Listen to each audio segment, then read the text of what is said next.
मानसिक स्वास्थ्य startup listen ने मुजफ्फरनगर में अपना पहला ऑफलाइन सेंटर लॉन्च किया है। यह सेंटर सदर बाजार स्थित आत्रे हॉस्पिटल में शुरू किया गया है।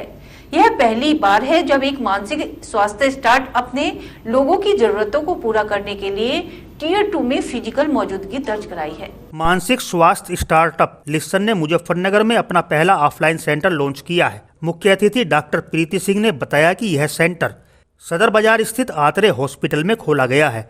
यह पहली बार है जब एक मानसिक स्वास्थ्य स्टार्टअप ने लोगों की जरूरतों को पूरा करने के लिए टियर 2 में फिजिकल मौजूदगी दर्ज कराई है। केंद्रीय बजट 2022 में घोषित हालिया टेली मेंटल हेल्थ पहल के अनुरूप इसे बनाया गया है। घोषित बजट में सरकार ने भी देश में मानसिक बीमारी के बढ़ते मामलों हेतु उपाय करने की आवश्यकता को बल दिया था। लिसन ने असली भारत में मानसिक और भावनात्मक जागरूकता के लिए लंबे समय से मौजूद खालीपन की पहचान की है और अपनी ऑफलाइन उपस्थिति दर्ज कराने के लिए मुजफ्फरनगर में लॉन्च पैड के रूप में काम किया गया है। लिसन के सह संस्थापक और निदेशक कृष्णवीर सिंह ने कहा कि विदेश में अपने अनुभव के बाद वे समझ सके कि मानसिक स्वास्थ्य को दुनिया भर में बहुत महत्व दिया जाता है। हालांकि भारत में यह अभी लोग इसके बारे में खुलकर चर्चा करने से परहेज करते हैं। लिसन का उद्देश्य मानसिक स्वास्थ्य के मार्ग की बाधाओं को दूर करना और इसको लेकर चर्चा की शुरुआत करना है। अब आप चुनौती को स्वीकार करेंगे तभी आप इसे हल करने की दिशा में कदम उठा पाएंगे।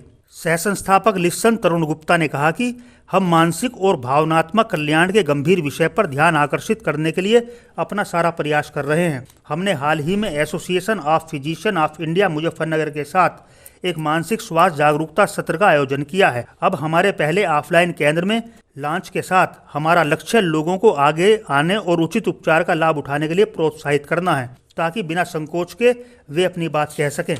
आज इस संबंध में प्रेस वार्ता की गई है कि हमने एक लिसन करके जो एक मेंटल हेल्थ की कंपनी है, मानसिक स्वास्थ्य की कंपनी है, उसका पहला ऑफलाइन सेंटर हमने मुजफ्फरनगर में शुरू किया गया है।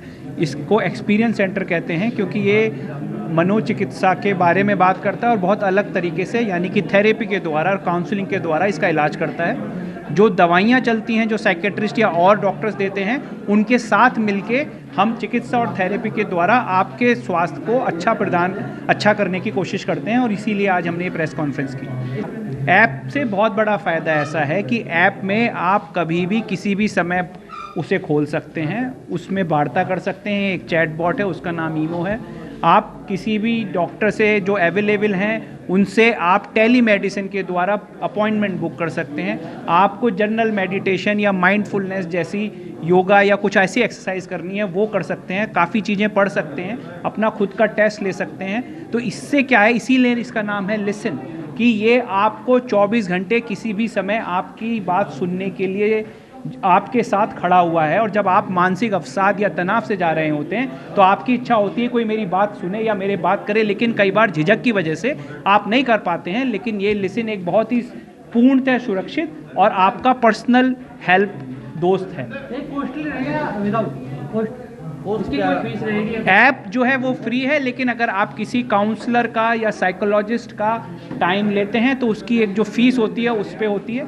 लेकिन अगर जहाँ पे आवश्यकता होती है, किसी को ऐसी समस्या है कि वो नहीं कर पाता है या उसको शुरू में कुछ करना है, तो हम वहाँ पे उसको समर्थन भी उसके शुल्क में प्रदान करते हैं। पेशेंट का ऐप के बाद में फर्स्ट स्टेप क्या होगा? देखिए, पेशेंट का ऐप के साथ एक स्टेप ये हो सकता है कि अगर उसको खुद उसी से ही रिलीफ मिल गया, जो कि हम सब चाहते हैं, तो उसका कुछ नहीं, पूरा निःशुल्क है, कभी भी कर सकता है। लेकिन अगर मान लीजिए ऐसी समस्या है जहाँ पे उसे बात करनी ही पड़ेगी, और हमारी ऐप ये बताती है कि जब हम डायग्नोस्टिक करते हैं कि आपको स्वयं से सारी चीज़ें हेल्प हो जाएंगी या किसी की आवश्यकता पड़ेगी, तो उसको फिर डॉक्टर से, जो साइकोलॉजिस्ट वाले जो होते हैं, साइकोलॉजिस्ट या काउंसलर, उनसे बात करनी होती है। ऐप के थ्रू टेली मेडिसिन पे सब कुछ बुक हो जाता है।